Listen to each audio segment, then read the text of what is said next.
அஸ்ஸலாமு அலைக்கும் வரஹ்மத்துல்லாஹி வபரகாத்துஹு. இந்த வார பயானில் நம்ம பார்க்குறது வந்துட்டு பெண்களின் பெருமை. இன்ஷா அல்லாஹ் பார்க்கலாம். பிஸ்மில்லாஹிர் ரஹ்மானிர் ரஹீம். அல்ஹம்துலில்லாஹி நஹ்மதுஹு வ நஸ்தஈனுஹு வ நஸ்தஃபிருஹு வ நஊது பில்லாஹி மின் ஷுரூரி அன்ஃபுஸினா வ மின் ஸய்யிஆத்தி அமாலினா மை யஹ்திஹில்லாஹு ஃபலா முலில்லஹு வ மை யுலில் ஃபலா ஹாதிய லஹு வ அஷ்ஹது அல்லா இலாஹ இல்லல்லாஹு வஹ்தஹு லா ஷரீக லஹு வ அஷ்ஹது அன்ன முஹம்மதன் அப்துஹு வ ரசூலுஹு. ரப்பி ஷ்ரஹ் லி ஸத்ரி வ யஸ்ஸிர் லி அம்ரி வஹ்லுல் உக்ததம் மின் லிஸானி யஃப்கஹு கௌலி. ரப்பி ஸித்னி இல்மா. இறைவனோட படைப்புல ஈடு இணை இல்லாத சிறந்த படைப்பாதான் மனித இனத்தை அல்லாஹ் படைச்சிருக்கான் அப்படின்னு சொன்னா அது மிகையாகாது. இஸ்லாத்துல ஆணுக்கும் சரி பெண்ணுக்கும் சரி தனிப்பட்ட ஒரு சிறப்பு இருக்கு. மனிதர்கள் அனைவருமே ஆதம் ஹவ்வாவின் சந்ததிகள். ஆணும் பெண்ணும் இணையறதால ஒரு குடும்பம் உண்டாகுது. பல குடும்பம் உண்டாகிறதுனால தான் ஒரு சமுதாயம் உண்டாகுது இல்லையா?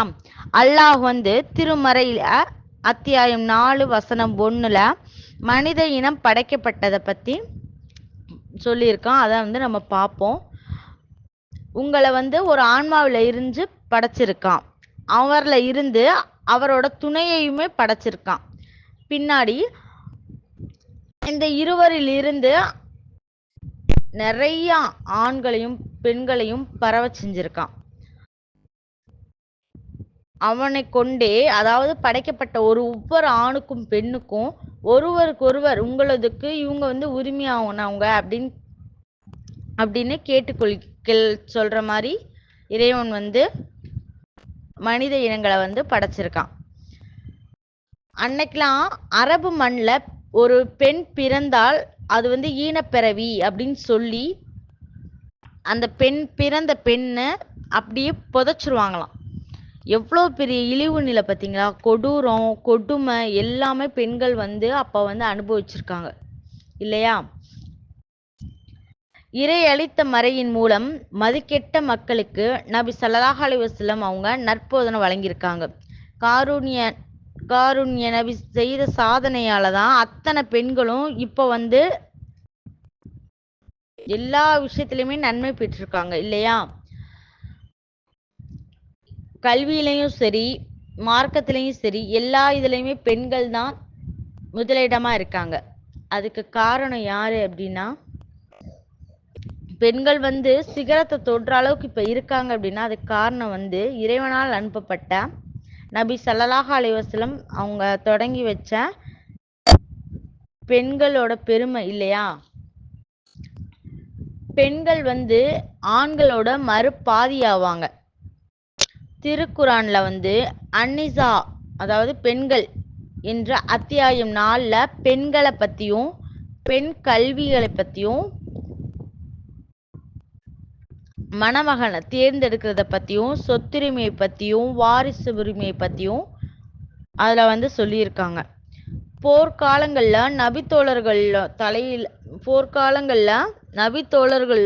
நபித்தோழர்களோட பெண்களும் தண்ணி எரிக்கிறது, அப்புறம் யாராச்சும் போர்ல வவாத்தாயிட்டா அவங்கள தூக்கி கொண்டு போய் வைக்கிறது, எல்லா இதுலயுமே பெண்களும் இருந்திருக்காங்க.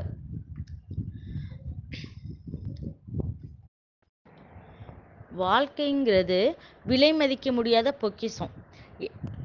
நாம இப்படிப்பட்ட வாழ்நாளை வீணடிக்காம இருள்ல மூழ்கி கிடக்கும் சமுதாயத்தோட சேராம சரியத்தின் இஸ்லாமிய மார்க்க சட்டம் ஒளியில வெளிச்சத்திற்கு கொண்டு வரக்கூடியவர்களாக மாறி இறை பொருத்தத்தை பெற்ற சிறந்த பெண்மணிகளாக திகழ இறைவன் நம்மள அருள் புரியணும். ஆமீன். அதே போலதான் இந்த உலகம் இந்த பொய்யான உலகம் இனிமையாகவும் பசுமையானதாகவும் தான் இருக்கும். அதை நம்ம ஏன் அல்லாஹ் நம்மளை படைச்சு அவன் பொறுப்பாளராக ஆக்கி நீங்க எவ்வாறு நம்மளாம் செயல்படுறோம் அப்படிங்கிறத அல்லாஹ் பார்த்துட்டு இருக்கான். இந்த உலகத்துல சோதனையிலிருந்தும் பெண்களின் சோதனைகளிலிருந்தும் உங்களை பாதுகாத்து கொள்ளணும். ஏன்னா பனு இஸ்ராயல் சமுதாயத்தினரிடையே நடைபெற்ற முதல் குழப்பமே பெண்களால தான் ஏற்பட்டுச்சாம். இதை அபு சயித் அல் குத்ரி அலி அவங்க அறிவிக்கிறாங்க. இந்த ஹதீஸ் இரு அறிவிப்பாளர் தொடர்ல வந்திருக்கு. அவற்றில் முகமது பின் ஃபஸாரஹ் அவர்களோட அறிவிப்புல, நீங்கள் எவ்வாறு செயல்படுகிறீர்கள் என்று பார்ப்பதற்காக அவ்வாறு இனிமையாகவும் பசுமையாகவும் நிறைந்ததாக இறைவன் ஆக்கியிருக்கான் அப்படின்னு சொல்லியிருக்காங்க. மனிதன் இந்த உலகத்துல படைக்கப்பட்டதுக்கு அப்புறம் பல இன்னல்களையும் சோதனைகளையுமே சந்திக்கிறான். பொருளாதாரத்துல சோதனை, வியாபாரத்துல சோதனை, அதிகமான செல்வங்கள் வழங்கப்பட்டு சோதனை இல்லையா, வாங்கிய கடனை திருப்பி செலுத்த முடியாமலும் சோதனை, சந்ததிகளை அதிகமாக வழங்கி அதுலயும் சோதனை, சந்ததிகளை இழந்தும் சோதனை, உடன் பிறப்புகளிடையே விரிசல் ஏற்பட்டும் சோதனை, சொத்து பங்கீட்டுல துரோகங்கள் இழைக்கப்பட்டு சோதனை, இரத்த பந்தங்களுக்கிடையே மன வருத்தங்கள் ஏற்பட்டு சோதனை, சிறு வயசுலேயே தாய் தந்தை இழந்து அனாதையா சோதனை. இப்படி பல சோதனைல பல படித்தரங்களை சந்திக்கும் மனுஷனோட வாழ்வுல மரணத்தையும் இறைவன் ஏற்படுத்தியிருக்கான். அப்படிங்கிறத இறைவன் ஏற்படுத்தியதுதான் அதுல வெற்றி பெறுவோர் யார் என்று சோதிக்கிறதுக்காக மட்டும்தான். இந்த மாதிரி மனுஷங்கள் சந்திக்கிற சோதனைகளை விட இந்த உலகத்துல பெண்களுக்கு சோதனைகளும் கடுமையா இருக்கும். தான் சந்திக்கிற இந்த முழு உலகத்தோட சோதனைகளை ஒரு மூமின் எதிர்கொள்ள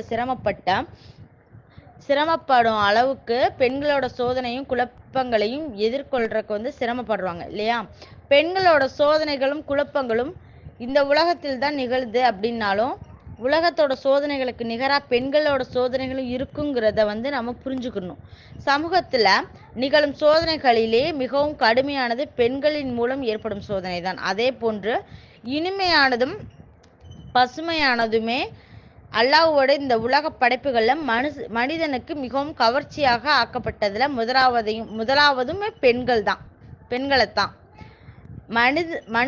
மனிதனுக்கு எதில் அதிக கவர்ச்சியும் மோகமும் இருக்கோ அதுல இருந்த அல்லாஹ் நம்ம அனைவரையுமே பாதுகாக்கணும்.